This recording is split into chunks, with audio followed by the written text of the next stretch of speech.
मध्य प्रदेश में 1364 हो गया है कोरोना मरीजों का आंकड़ा। प्रदेश में अब तक 69 लोगों की मौत हो चुकी है। प्रदेश में अब तक 99 लोग ठीक हो चुके हैं कोरोना से। इंदौर में 50 नए मरीज सामने आए। इंदौर में कोरोना मरीजों की संख्या 892 तक पहुंच गई है और अब तक 47 लोगों की मौत इंदौर में हुई है।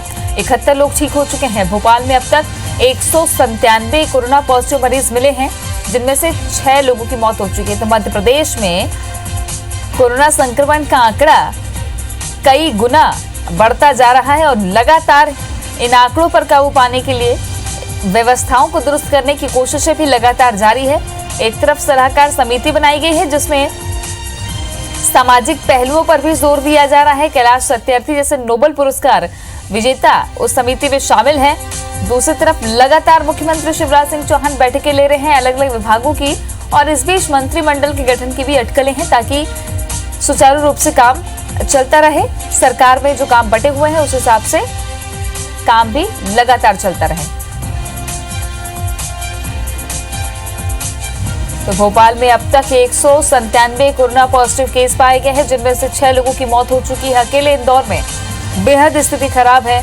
मध्य प्रदेश में 1362 मरीज अब तक कोरोना पॉजिटिव पाए गए हैं, जिनमें से 99 लोग ठीक होकर अपने घर को लौट चुके हैं और इनमें इंदौर के टाट पट्टी बाखल इलाके के भी लोग हैं जो ठीक होकर वापस अपने घर लौटे हैं।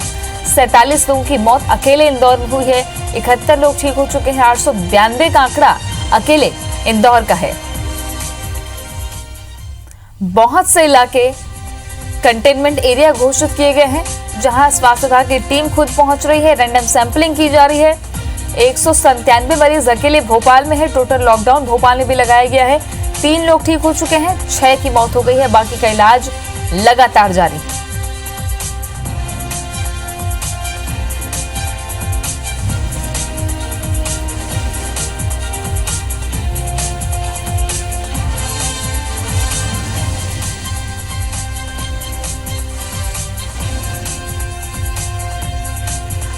तो मध्य प्रदेश में पॉजिटिव मरीजों की संख्या लगातार बढ़ रही है। पूरी दुनिया में अगर देखें तो आंकड़े 22 लाख के पार हो गए हैं, लेकिन अभी मध्य प्रदेश में लगातार आंकड़े बढ़ रहे हैं और जो इजाफा हो रहा है वो 1500% से ज्यादा का हो रहा है, जो आंकड़े बताते हैं। सुधीर दंडोतिया हमारे सहयोगी भोपाल से जुड़ गए हैं। सुधीर, एक तरफ सरकार पूरी कोशिश कर रही है, चाहे वो सामाजिक स्तर पर हो, प्रशासनिक स्तर पर हो या फिर स्वास्थ्य विभाग के स्तर पर हो, लेकिन दूसरी तरफ जो आंकड़े बढ़ते जा रहे हैं, जैसे जैसे केसेस सामने आ रहे हैं, वो ये बताता है कि मुश्किलें अभी खत्म नहीं हुई हैं, बहुत बड़ी चुनौती सामने है।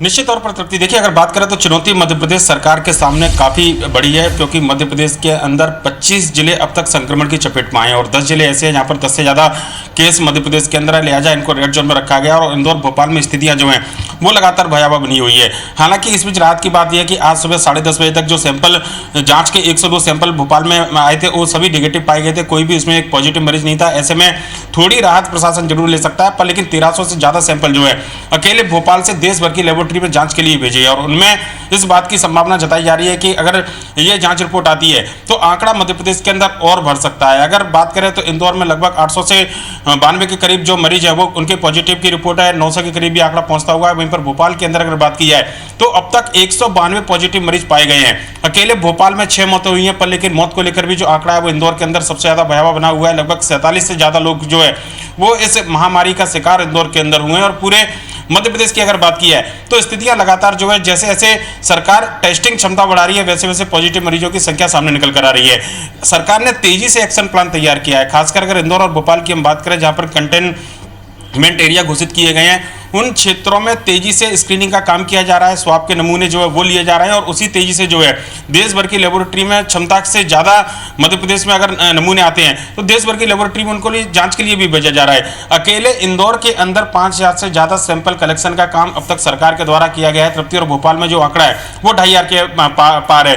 लिहाजा 1300 से ज़्यादा मरीजों की जो सैंपल रिपोर्ट है वो कल आने की उम्मीद जताई जा रही है और ऐसे में आंकड़ा निश्चित तौर पर बढ़ेगा, इस बात की संभावना जताई जा रही है। और यही वजह है कि लगातार मध्य प्रदेश के अंदर जो स्थितियां हैं वो पूरे देश में अब हॉट स्पॉट में जो शुमार है उनमें मुंबई के बाद इंदौर दूसरे नंबर पर, और पूरे प्रदेश की अगर बात की है तो देश में मध्य प्रदेश का तीसरा स्थान है जहां पर कोरोना के पॉजिटिव मरीजों की संख्या में इस तरीके से इजाफा हुआ है, और मौत के आंकड़े में लगातार जो बढ़ोतरी है उसको लेकर भी कहीं ना कहीं देश के दूसरे नंबर पर मध्य प्रदेश फिलहाल बना हुआ है। तृप्ति।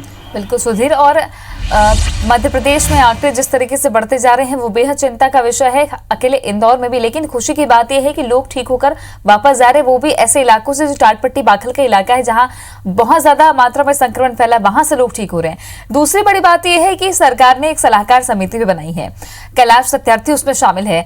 ऐसे में इस स्तर पर भी काम किया जा रहा है कि सामाजिक स्तर पर जिस तरह की घटनाएं सामने आई, चाहे डॉक्टर्स पर हमला हो या अभी देवास में सफाई कर्मचारी पर हमला कर दिया गया, कुछ अफवाहें फैल रही है जो धर्म को लेकर के भी फैल रही हैं, तो ऐसे में ये सलाहकार समिति इन पहलुओं पर क्या सरकार को सलाह देगी या प्रशासन उस दिशा में काम करेगा?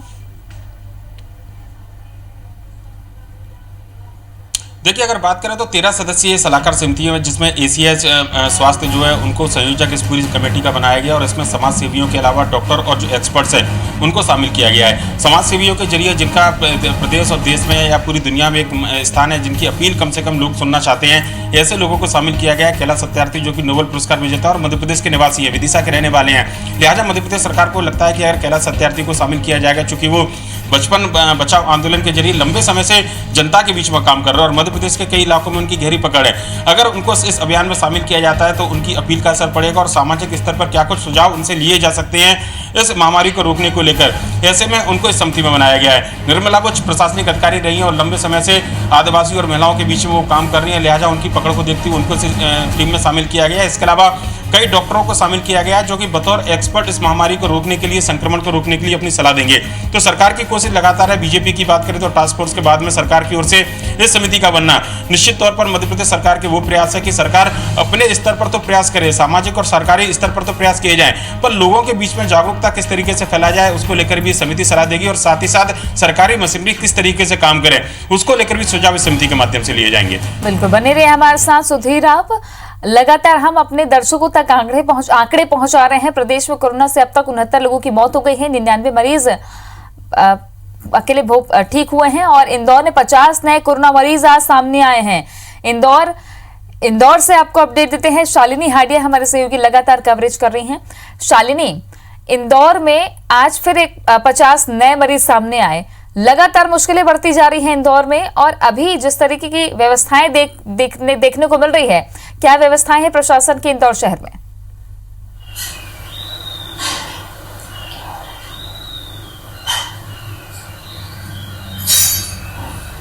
देखिए तृप्ति, क्योंकि लगातार कोरोना वायरस को लेकर संक्रमण बड़ी तेजी के साथ इंदौर शहर में फैल पसार रहा है।